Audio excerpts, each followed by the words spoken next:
उत्सवाचं निमित्त होतं आजोबा, पण मला खरंच इथे यायचं होतं, तुम्हाला भेटायचं होतं. माझ्या मनात खूप प्रश्न आहेत आजोबा,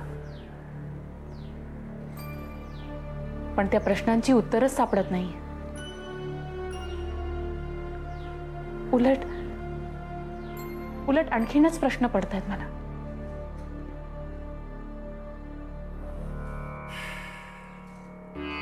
काळ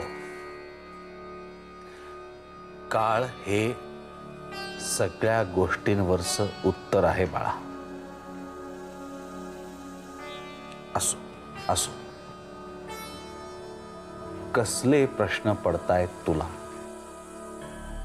स्वतःबद्दल.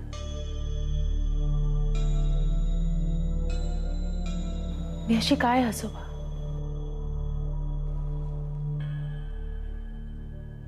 माझ्या बाबतीत घडणारी प्रत्येक गोष्ट,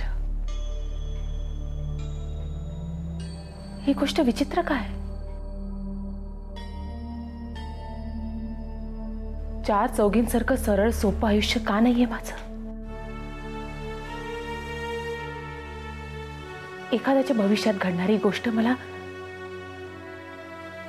आधीच दिसते.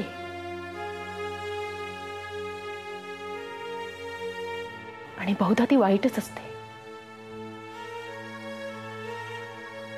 आणि मग माझ्या मनाची प्रचंड घुसमट होते. मला ते नीट नेमकं कोणाला सांगता येत नाही आजोबा. ती एक शक्ती आहे शुभ्रा.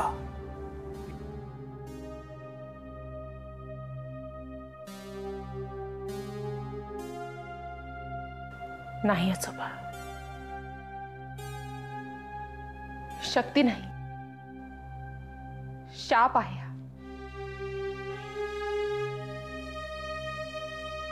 अज्ञानात सुख असतं ना, मग मला ते सुख अनुभवायचे आजोबा. शुभ्रा, प्रत्येक गोष्टीची योजना एका निश्चित कार्यासाठी झालेली असते. जगात वाईट माणसं असतात, ती असण्यामागेही कारण असतं. कारण ती नसती तर आपल्याला चांगुलपणाचं महत्व कळलं नसतं. या सगळ्या गोष्टी सापेक्ष आहेत बाळा. प्रकाशाचं महत्व जाणून घ्यायला अंधाराचा गडदपणा माहीत असावा लागतो. देणाऱ्याने तुला एक विशिष्ट शक्ती दिली आहे, त्यामागे त्याचा निश्चित काहीतरी हेतू असणार. फक्त आपल्याला त्या गोष्टीची जाणीव कशी आणि किती लवकर होते हे महत्वाचं. पुनर्जन्मावर विश्वास आहे तुमचा? असं का विचारतेस शुभ्रा? तुम्हीच आता म्हणालात ना आजोबा की प्रत्येक गोष्टीचा एक हेतू असतो. प्रत्येक व्यक्तीचं एक कार्य असतं. ते जर अपूर्ण राहिलं आणि अचानकच ती व्यक्ती. जन्म म्हणजे काय? माणसाचं शरीर या सृष्टीच्या 5 तत्वांपासून बनलेलं असतं. आपला मृत्यू होतो तेव्हा आपलं शरीर या पंचमहाभूतांमध्ये विलीन होऊन जातं. फक्त आत्मा अढळ राहतो. सृष्टीचं चक्र फिरतं तेव्हा त्या उलथापालथीत ही तत्व पुन्हा कधीतरी वेगळ्या रूपात एकत्र येतात आणि त्यातूनच एक नवा जन्म होतो आणि यालाच आपण पुनर्जन्म म्हणतो.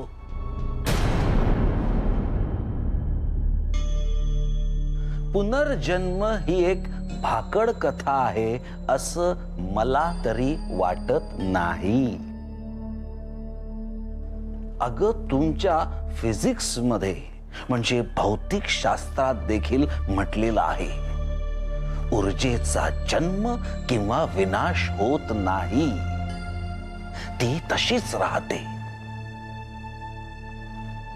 फक्त तिची रूप बदलतात. आत्मा हे ऊर्जेचं स्रोत आहे. त्यामुळे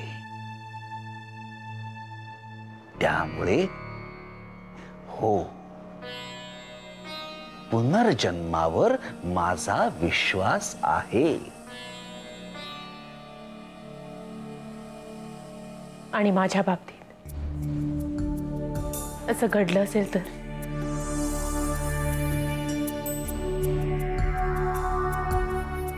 आणि घडलं असेल तर ते आपल्याला कसं कळू शकतं असं? मला बऱ्याचशा गोष्टी, बरीचशी ठिकाणं ओळखीची वाटतात. मी पहिल्यांदा जेव्हा या वाड्यात आले तेव्हा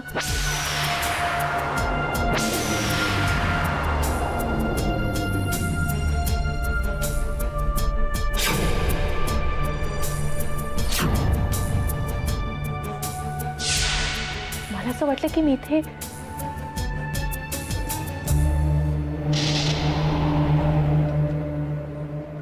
आधी येऊन गेले. आदिनाथांच्या बाबतीत तसंच झालं. मला असं वाटायचं की मी त्यांना खूप आधीपासून ओळखते.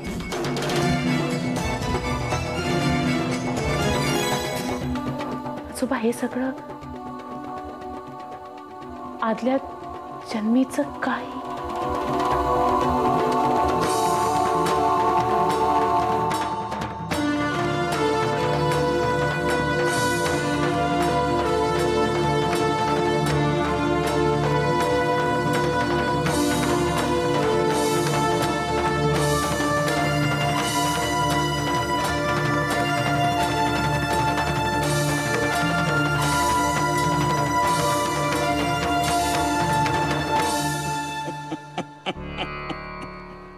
अगं वेडे, इतकं सोपं असतं का ते? तुझ्या मनात शंका निर्माण झालीये, ती आपण दूर करण्याचा प्रयत्न करू.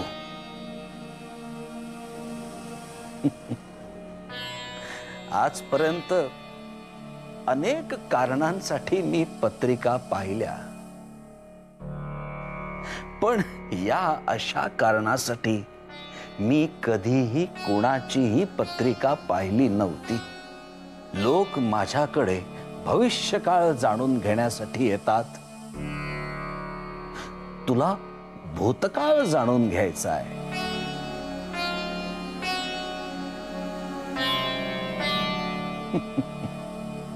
ठीक आहे, पाहूया आपण काय करता येतं ते. तू काळजी करू नकोस बाळा, बरं का? आता ना तू जाऊन जरा आराम कर. प्रवास करून आली आहेस, दमली असशील. नंतर तुला देवळातही जायचंय दर्शनाला. हा, जा बाळा, जा, आराम कर. हो, श्रीराम श्रीराम श्रीराम.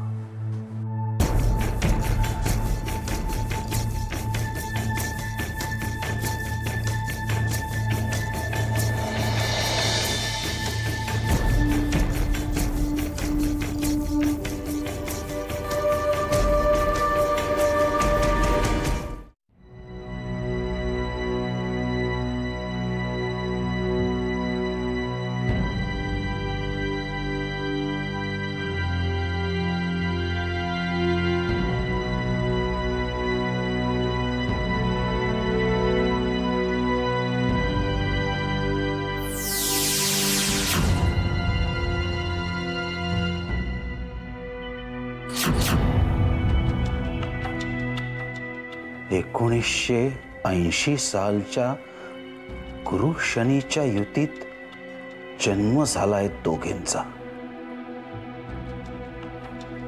शुभ्रा आणि सुलेखा. हा निव्वळ योगायोग आहे की नाही? गुरुजींची पहिली शिकवण होती, कुठलीही गोष्ट निव्वळ योगायोगाने घडत नसते. प्रत्येक गोष्टीमागे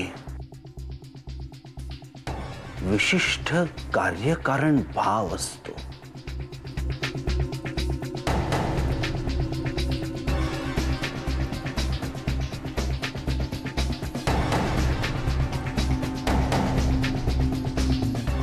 या दोघींच्या जन्मामागे कुठला कार्यकारण भाव असेल? श्रीराम श्रीराम.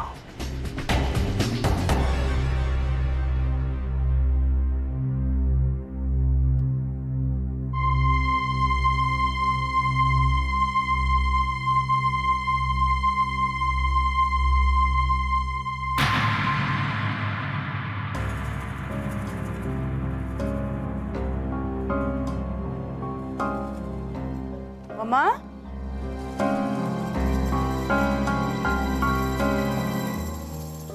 मम्मा, मम्मा,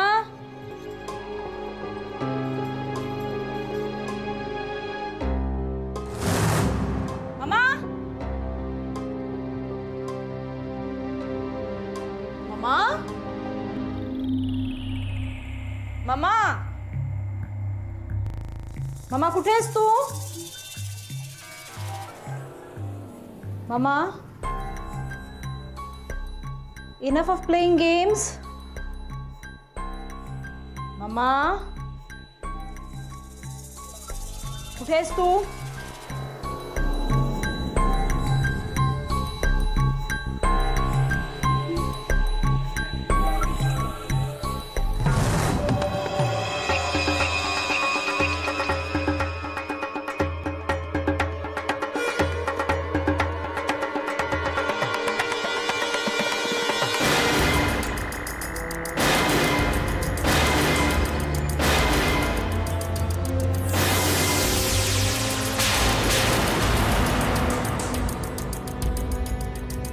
वागतेस तू अशी? मम्मा, माझी आई असून तू असा का त्रास देतेस मला? Y mamma, Y?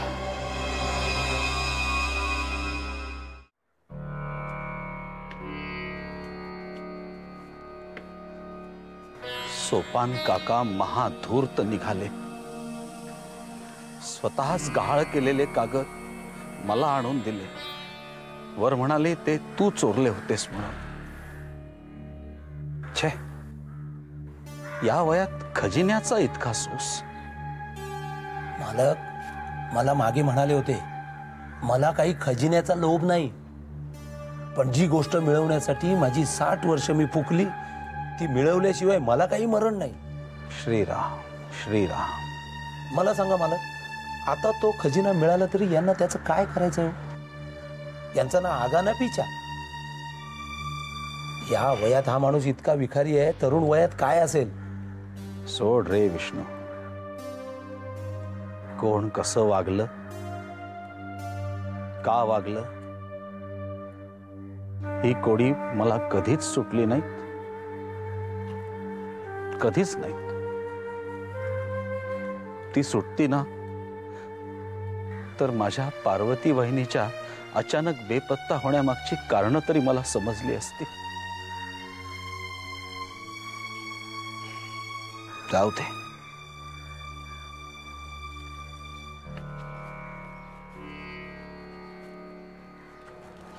विष्णू, मी काय सांगतोय ते ऐक.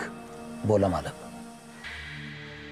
सोपान काकांनी ते कागद मला सहजासहजी परत केले, या गोष्टीचे दोन अर्थ होऊ शकतात. कोणते मालक? एक, त्या कागदांचा त्यांना काहीही बोध झालेला नाही. हां. आणि दोन, त्यांना हवी असलेली माहिती मिळाली आहे. त्यामुळे त्या कागदांचा त्यांना काहीच उपयोग नाही. तू त्यांच्याशी पुन्हा एकदा बोलण्याचा प्रयत्न कर. बघ काही मिळतंय का ते. काही नको मालक, मला ते उडवून लावतात. त्यांना लांबूनच वास येतो मालक. मागच्या वेळेस सुद्धा म्हणाले होते तुला तुझ्या मालकानेच पाठवलं असेल म्हणून.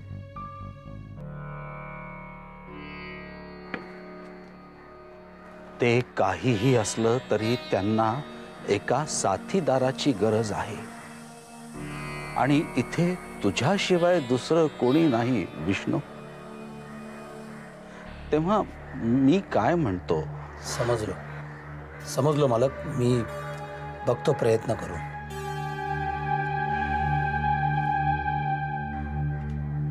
श्रीराम श्रीराम.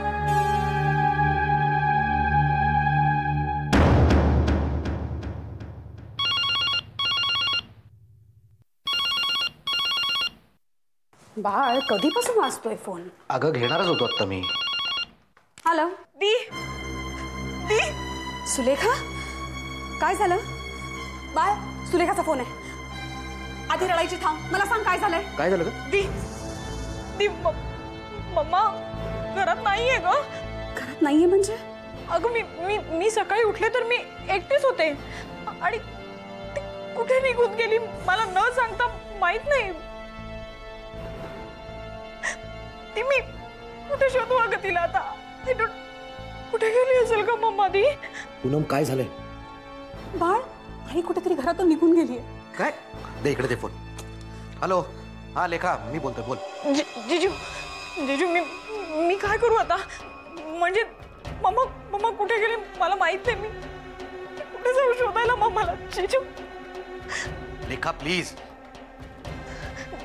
जिजू मम्माने स्वतःच काही बरं वाईट तर तसं काही होणार नाहीये, तू शांत हो भगवान. आणि मला सांग, तुमच्यात शेवटचं बोलणं काय झालं? काही नाही, म्हणजे ती काल जेवली आणि सरळ झोपायलाच गेली. तिला भीती वाटू नये म्हणून हल्ली मी तिच्याच बेडरूम मध्ये झोपते. मला माहित नाही कधी रात्री ती. हे बघ तू शांत हो. मला सांग, तुमच्यात काही भांडण वगैरे? नाही जिजू. जिजू तुम्हाला काय म्हणायचंय? ती माझ्यामुळे. प्लीज प्लीज लेखा, तसं काही नाही म्हणायचं मला. पण तुला माहिती आहे मेंटल कंडिशन काय होती तिची ते, म्हणून. नाही जिजू, काल इनफॅक्ट ती खूप खूप चांगलं वागली माझ्याशी, प्रेमाने वागली अगदी. बरं आता हे बघ, मी सांगतोय तसं कर. पुण्यात किंवा पुण्याच्या आसपास तुमचे जे कोणी नातेवाईक असतील, मित्रमंडळी असतील, त्यांना फोन. सुषमाताई. हो, सुषमाताईंना विचार आणि इतर सगळ्या मंडळींना विचार की ममाचा काही फोन आला होता का, तुमच्याकडे आली होती का काय ते. हां, आणि जस्ट डोंट वरी, आम्ही लगेच निघतोय. पण तोपर्यंत हे सगळ्या चौकशा करून ठेव. जिजू माझ्याच्यानी एकट्याने हे नाही सगळं सांभाळता येणार. तुम्ही प्लीज इथे या. Lekha please be brave now. You are a brave girl. Just don't worry, आम्ही लगेच निघतोय. ठेव फोन. या. आणि जिजू दीदीला सांभाळा. हो, and just don't worry, will be in touch. Okay, bye. या बाय.